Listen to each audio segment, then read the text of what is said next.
You know, accounting is really a subject worth learning.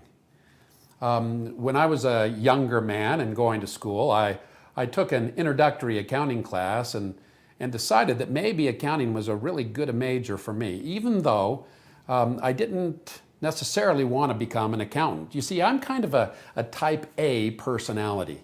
I'm the kind of person that likes to be in charge, likes to have responsibility, be accountable, call the shots. And I saw myself as potentially in the future maybe owning my own business or being the CEO of a major corporation. And when I took that introductory accounting class, my first accounting course, I discovered that accounting was the language of business. And it's a language of business because its sole purpose is to communicate information to business decision makers. Well, that's what I wanted to be. I wanted to be a business decision maker. And probably the most important tool to anyone who's making business decisions is information. And it's very useful to know where information comes from, what it means, and how to use it to make better business decisions. And that's, in essence, what accounting is all about.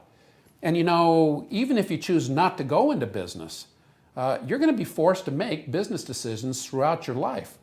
For example, you may go down to buy a new car and then the salesperson may introduce or suggest that maybe you really should lease the car.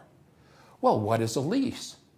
And so they give you some explanation, but you're not sure you understand. Maybe they even give you a lease contract. You start reading it and you realize that, hey, I really don't understand this language. I'm not really sure which is better, to buy a car or to lease it.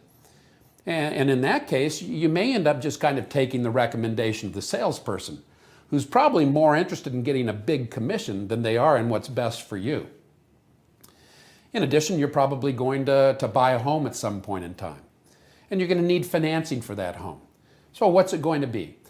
Should you get a 30-year, fully amortizing, fixed-rate mortgage, or what are some of my options? Or do I even have any clue what you're talking about? Can you speak the language of business to make good decisions relative to the purchase of a home? Or for example, maybe you're saving for retirement or will be saving for retirement. And you'll have an IRA account or a 401k plan, and you'll be making contributions for your future retirement. And somebody's going to come and ask you at some point in time, how do you want those funds invested? Do you want them invested in stocks or bonds? You know, some kind of a mutual fund, or maybe you want them invested in some commodities or the like. Well, do you speak the language of business? Do you know what stocks are? Do you know what bonds are? Do you know what the risks and potential advantages are of those various investments? Do you know what a mutual fund is and how to invest in those kinds of things?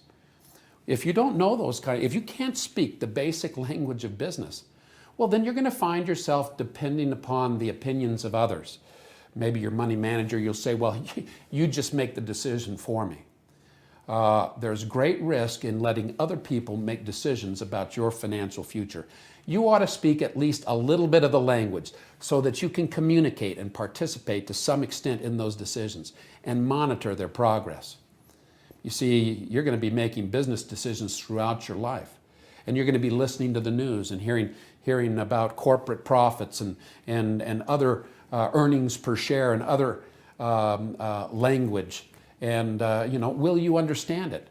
Understanding the basics of accounting will help you to be a more, well, not only make better personal decisions, but be a more educated person in our world today.